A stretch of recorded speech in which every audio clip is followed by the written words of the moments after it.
A Knight of the Seven Kingdoms TV show is said to be a TV show adapted from the Hedge Knight novella written by George R.R. Martin. And after rereading the Hedge Knight novella, I've got some pointed questions for the writers and producers of the Knight of the Seven Kingdoms TV show. Mainly, how the heck are you going to stretch out 118 measly pages worth of content into 6 one-hour episodes? Well, that's going to be what I take a look at today, because my name is The Advocate, and today I'm an advocate for how can A Knight of the Seven Kingdoms be spread out over 6 episodes? Like, comment, and subscribe to support a small channel. So after my reread of the Hedge Knight novella, which if you haven't seen my review of, link in the description will be down below, I kept thinking to myself, wow, this is a very wonderful novella, but this content is so tightly written and so concise, I do not foresee any possible way with which this novella could be stretched out to encompass 6 one-hour episodes. As has been reported by George R.R. Martin in pretty much every outlet there is, the Knight of the Seven Kingdoms TV show, at least the first season, will have 6 episodes.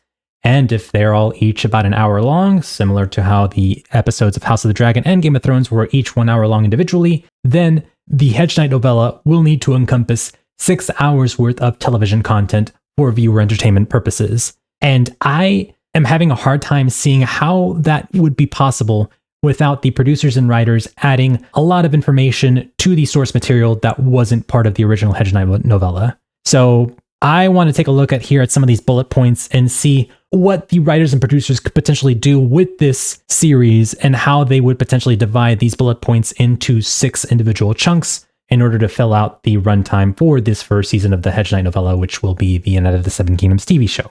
So these are the big moments right here. We start with Sir Arlen dying and Dunk burying him, and we end off with Maekar letting Egg go on the road with Dunk as Dunk continues his adventures forward into the next set number of novellas. And again, we only have about 20-something bullet points. And some of these bullet points don't seem like they would take more than 3 to 4 minutes worth of TV time. So let's take a look at here and see what they could potentially do in order to stretch out this novella.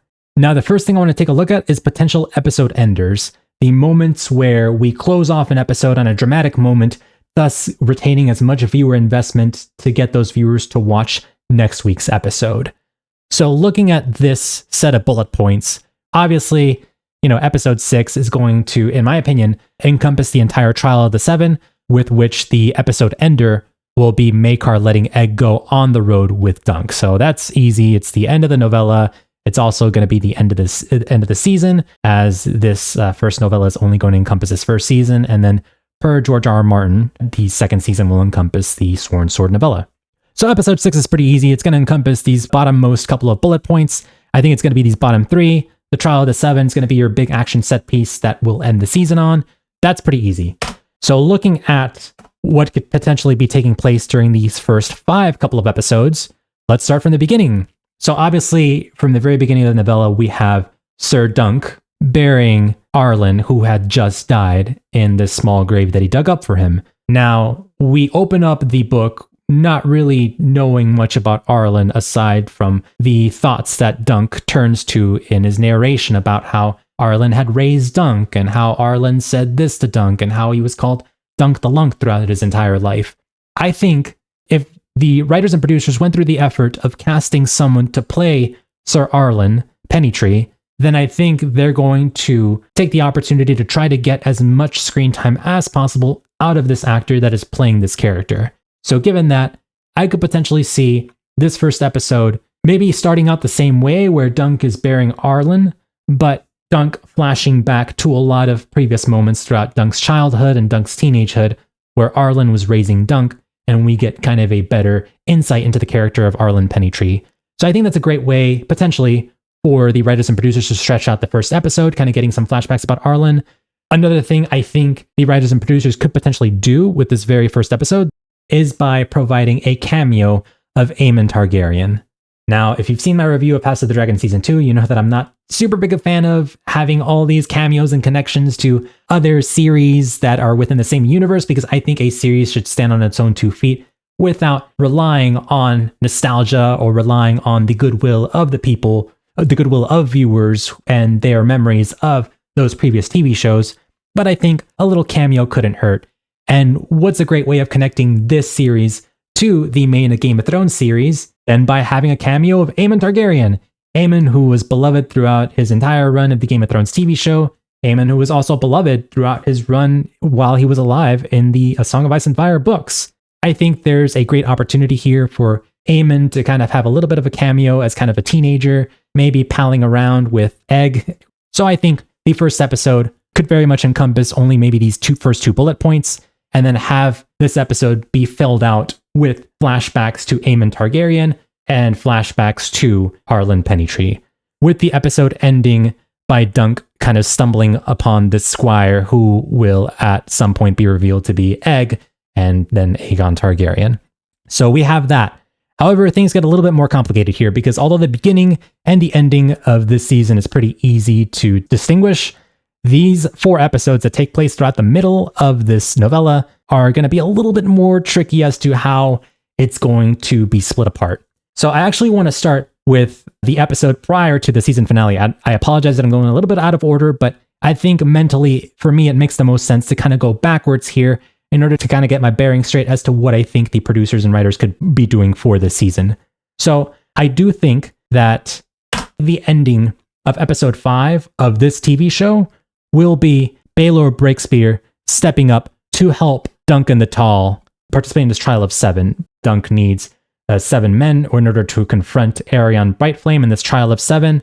And then during one of the most pivotal scenes of the Hedge Knight novella, who should step up to assist Dunk? None other than Baelor Breakspear.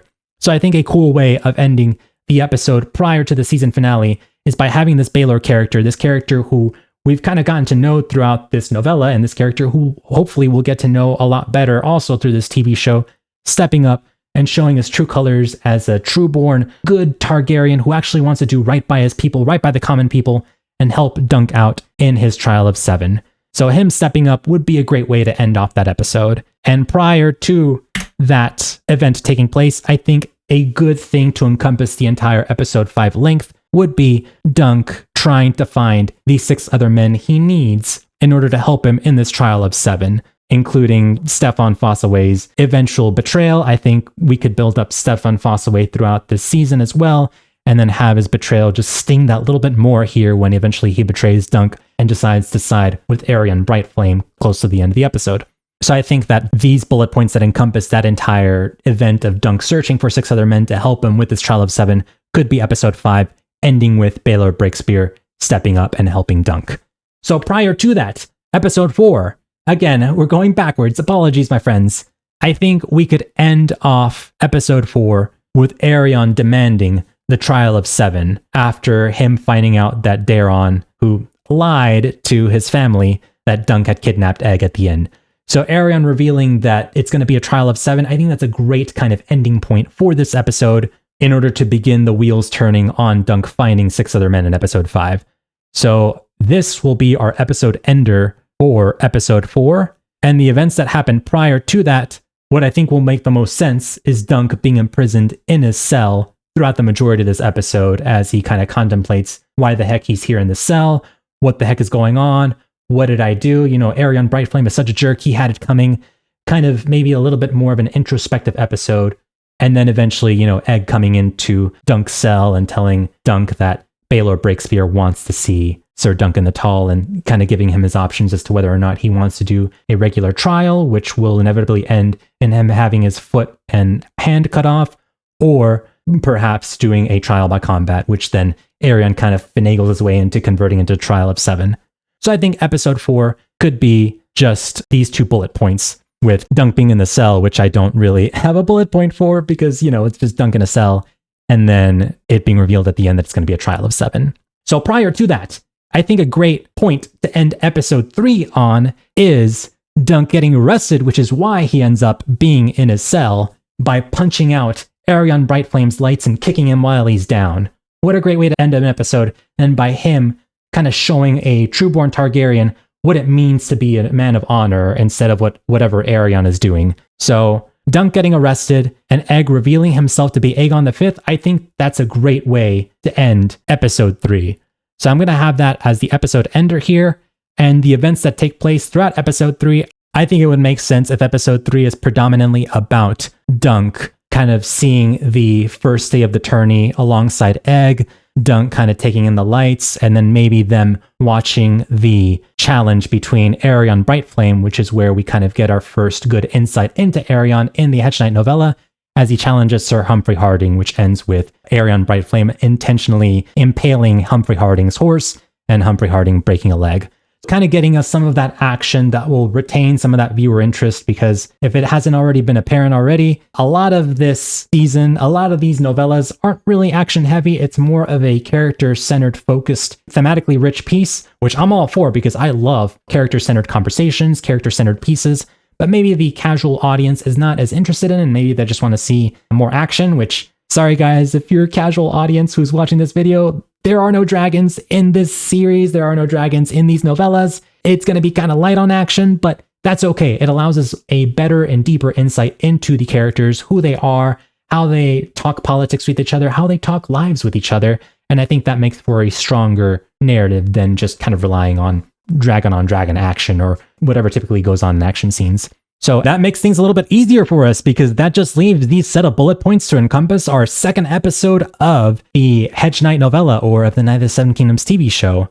I think that this episode will predominantly, I'm not really sure if we're going to end with Dunk hunting for lords who can vouch for Sir Arlen's knighthood, because Dunk needs to prove that Arlen is a knight, because Arlen is the one who knighted Dunk in order to make Dunk the Hedge Knight he claims to be. But I think predominantly that second episode will be Dunk arriving into Ashford Meadows, him kind of taking in the sights and sounds of Ashford Meadows before the tourney proper actually begins, and then him being asked to hunt for potential lords who could vouch for Sir Arlen's knighthood, therefore validating Dunk being an actual knight and allowing him to participate in this tourney, which he inevitably doesn't even get to participate in. But I think that's going to be what this second episode is predominantly going to be about. And actually, I think it'll end with Baelor being the person that vouches for Sir Arlen, thus kind of getting us a good insight into who Baelor Breakspear is and how good of a person he is, that he's willing to vouch for Dunk by telling him of the story that Arlen had told to Dunk about how at one point Baelor Breakspear and Sir Arlen Pennytree actually participated in a joust, and Sir Arlen Pennytree almost defeated Baelor Breakspear. So Baelor vouching for Dunk, I think, would be a great episode ender for episode 2. And that pretty much fills out the entire A Knight of the Seven Kingdoms TV show's first season. Things might seem a little bit bare, things might seem a little bit light here in terms of just the events that happen, but I have faith, hopefully so, that the writers and producers are going to do right by George R.R. Martin. As George R.R. Martin has written on his blog, it seems that this first season of the TV show will be fairly faithful to the source material. I have faith that they will follow through on their promise and give us a good season of TV. But that's all the thoughts I have for you guys at this moment. Let me know down in the comments section below what your thoughts are on how you think A Knight of the Seven Kingdoms will be spread out to encompass 6 individual episodes. I'd love to hear your guys' thoughts. Maybe I'm way out of line here with my outline as well. Maybe they're going to go ahead and add a lot more cameos about the White Walkers, kind of similar to what happened with the season 2 finale of House of the Dragon. I don't really know. I hope not, but I guess we'll see. But thank you so much for watching this video, and until next time, the Advocate, out.